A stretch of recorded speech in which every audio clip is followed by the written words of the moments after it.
இதற்காக தன்னுடைய வாழ்வை அர்ப்பணிச்சிட்ருக்கிற ஸ்ரீமதி வி மர்லா அவங்க சில விஷயங்கள் பேசுவாங்க.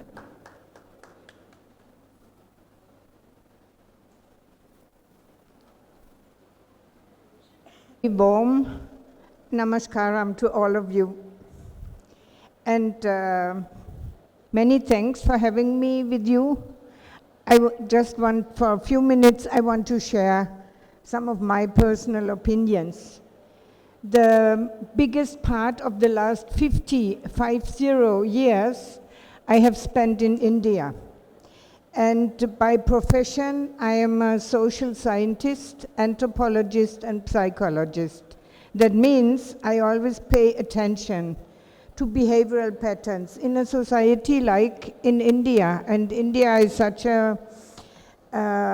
big source of ancient wisdom mixed with the modern times and modern things, which are not all good.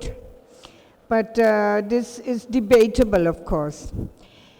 Seeing here so many young people and having the focus on earth science, on environmental issues, I just want to implore you, be more attentive to the surroundings. It starts with that. And you are the generation which will shape the future of India. Not people like me, I'm the older generation. I will be 80 years by now, and for the students here, this may be so far away, but I can assure you the time is just running. So coming back to our Gau Mata here, this wonderful animal, and when I saw it first today, it reminded me to a German proverb which says, just observe people, how they treat animals, and you know everything about their character. And this, I think it is very true. People who take care of animals and show them their love, they are exemplary, and we should all try to do that. Just coming back, you see, I'm not born in India.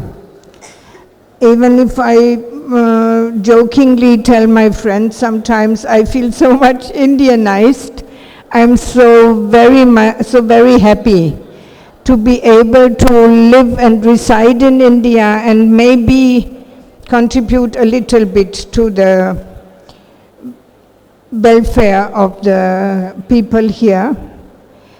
Together with Dr. Daori, I'm running a non-profit organization, International Institute for Holistic Research and Voluntary Action. The emphasis is on action. Research is elementary, of course, for proper action, but research should not be something, a value in itself. Research should always lead to some proper results in the interest of the people. And politicians also, they need proper data, proper research, but they should not stop at that. They should put things into practice. And the people here, as I have now met many of people who are engaged in the welfare of cows, and you cannot differentiate that from welfare of the people. I think everyone who is committed to the welfare of these absolutely beautiful animals, they cannot look down on their fellow citizens. They cannot be arrogant. They have to take care of their neighbors, of the nearest ones, not only within the family, but outside also. We should see if we are able to support others. We should not be egotistic and think if I'm well off and then I don't care for others. Especially I want to tell it to the youth here. just try to build up enough strength to make a difference in your surroundings. Many people say, oh, what can I do? I don't like this and that in politics and all. Two things I want to tell here. There are other things one can go into it, but in the last 50 years, I can assure you that since 2014, India has progressed at a speed which I never expected.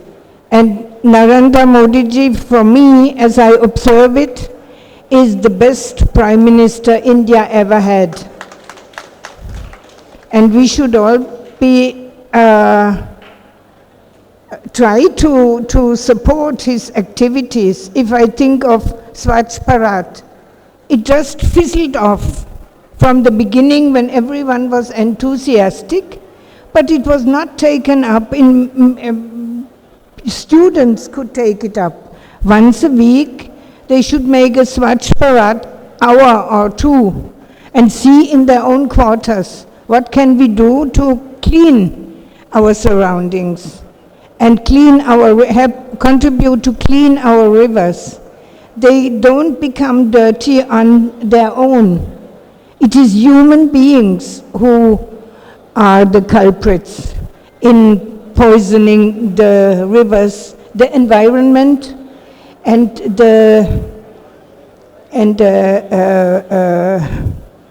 noise pollution. Noise pollution is as unhealthy as any other pollution. So don't listen to loudspeakers who are continuously blaring more than 50 or 60 decibel. We know that the hearing ability is damaged for life if we are exposed to too much noise all the time. And children, young people are more vulnerable than old people. So just some thoughts I wanted to share with you. And once again, I want to thank all of you to having me with you, to enable me to live a very, very senseful life in India. And of course, the bridges, the contacts with Germany, I will keep up, and we can learn from each other. Presently, we are writing a book on India and Germany, how we can compare, how we can learn from each other. And I think everyone sitting here, we can learn from our neighbors, just in talking to them, in exchanging views. This we should do instead of getting influenced by internet fora, which we should be careful not to believe everything which is spread there. It is a monstrosity, most of the platforms. It is attractive, especially for young people, but just treat it with a necessary skeptical mind, with a rational mind, and try to keep up your ancient, wonderful culture. And last but not least, I want to tell you as a personal opinion, for me, Hinduism is not religion like other religions. It has a different concept. Hinduism is a life philosophy, and religion is an important part of it, but this is not the whole thing.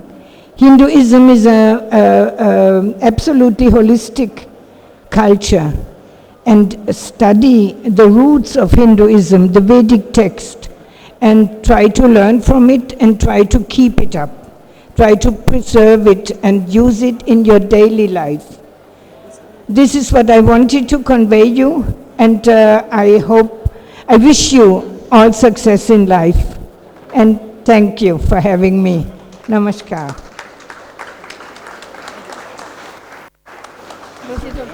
Wonderful. It's a great inspiring speech, and ஒரு ஜெர்மன்ல இருந்து